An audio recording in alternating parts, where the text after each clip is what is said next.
निर्जला एकादशी का महत्व और कथा आइए आप लोगों को कहते हैं। सुनिए। जय श्री कृष्ण भगवान की।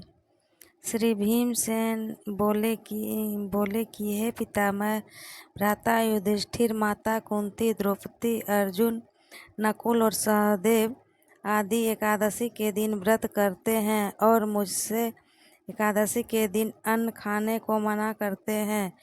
मैं उनसे कहता हूँ कि भाई, मैं भक्तिपूर्वक भगवान की पूजा कर सकता हूँ और दान दे सकता हूँ, परंतु मैं एकादशी के दिन भूखा नहीं रह सकता। इस पर व्यास जी बोले, हे भीमसेन, यदि तुम नरक को बुरा और स्वर्ग को अच्छा समझते हो तो प्रत्येक मास की दोनों एकादशियों को अन्न न खाया करो। इस पर भीमसेन बोले, हे पितामह, आपसे प्रथम कह चुका हूँ कि मैं एक दिन एक समय भी भोजन किए बिना नहीं रह सकता। फिर मेरे लिए पूरे दिन का उपवास करना तो कठिन है। मेरे पेट में अग्नि का वास है, जो अधिक अन्न खाने पर शांति होती है। यदि मैं प्रयत्न करूं तो वर्ष में एक व्रत अवश्य कर सकता हूं। अतः आप मुझसे कोई एक ऐसा व्रत बतलाइए जिससे मुझे स्वर्ग की प्राप्ति हो सके। श्री व्यास जी बोले कि हे वायुपुत्र, बड़े बड़े ऋषि और महर्षियों ने बहुत से शास्त्र आदि बनाए हैं। यदि कलयुग में मनुष्य उन पर आचरण करे तो अवश्य ही मुक्ति को प्राप्त होता है। उसमें धन बहुत कर्म खर्च होता है। उसमें से जो पुराणों के सार है उसको कहता हूँ कि मनुष्य के दोनों पक्षों की एकादशियों का व्रत करना चाहिए। इससे उन्हें स्वर्ग की प्राप्ति होती है। श्री व्यास जी बोले, हे भीमसेन, कृष्ण और मिथुन संक्रांति के मध्य में ज्येष्ठ मास की शुक्ल पक्ष की एकादशी होती है। उसका निर्जल व्रत करना चाहिए। इस एकादशी के व्रत से स्नान और आचमन में जल वर्जित नहीं है, लेकिन आचमन में 6 माह से जल से अधिक जल नहीं लेना चाहिए। इस आचमन से शरीर को शुद्धि हो जाती है। आचमन में 6 मासे से अधिक जल मद्यपान के समान है। इस दिन भोजन नहीं करना चाहिए। भोजन करने से व्रत नष्ट हो जाता है। यदि सूर्योदय से सूर्यास्त तक मनुष्य जलपान न करे और उससे 12 एकादशी का फल की प्राप्ति होती है। द्वादशी के दिन सूर्योदय से एकादशी के फल की प्राप्ति होती है। द्वादशी के दिन सूर्योदय से पहले ही उठना चाहिए। उसके पश्चात भूखे ब्राह्मण को भोजन कराना चाहिए। तत्पश्चात स्वयं भोजन करना चाहिए।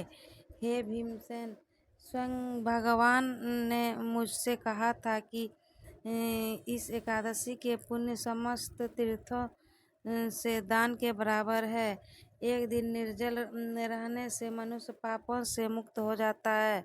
जो मनुष्य निर्जला एकादशी का व्रत करते हैं उसको मृत्यु के समय भयानक यमदूत नहीं दिखते, वरन भगवान विष्णु के दूत स्वर्ग से आकर उसको पुष्पक विमान पर बिठा स्वर्ग को ले जाते हैं।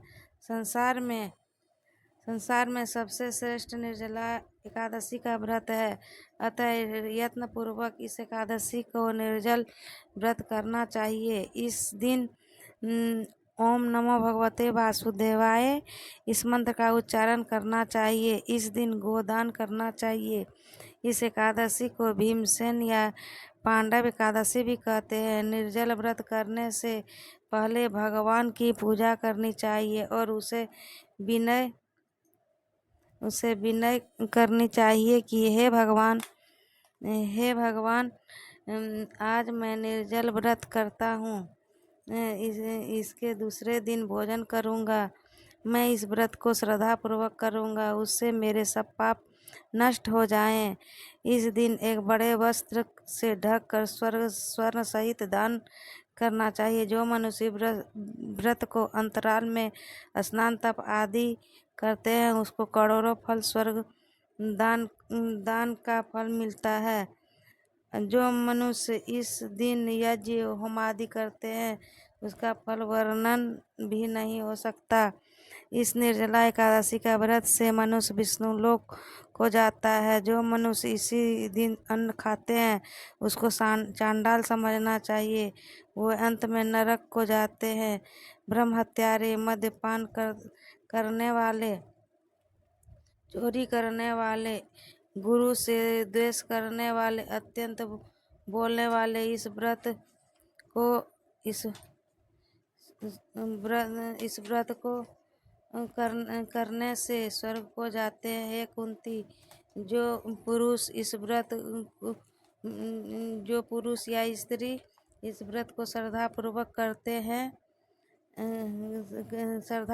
करते हैं उसे निम्नलिखित कर्तव्य है। उन्हें सर्वप्रथम भी भगवान विष्णु का पूजा करनी चाहिए, तत्पश्चात गोदान करना चाहिए। इस दिन ब्राह्मणों को दक्षिणा, मिष्टान आदि देना चाहिए। निर्जला के दिन अन्न, वस्त्र, छत्र, उपहार आदि का दान करना चाहिए। जो मनुष्य इस कथा को प्रेम पूर्वक सुनते और पढ़ते हैं वह स्वर्ग को प्राप्ति होते हैं। अतः श्री कथाएं समाप्त है। ओम भगवते वासुदेवाय नमो नमः।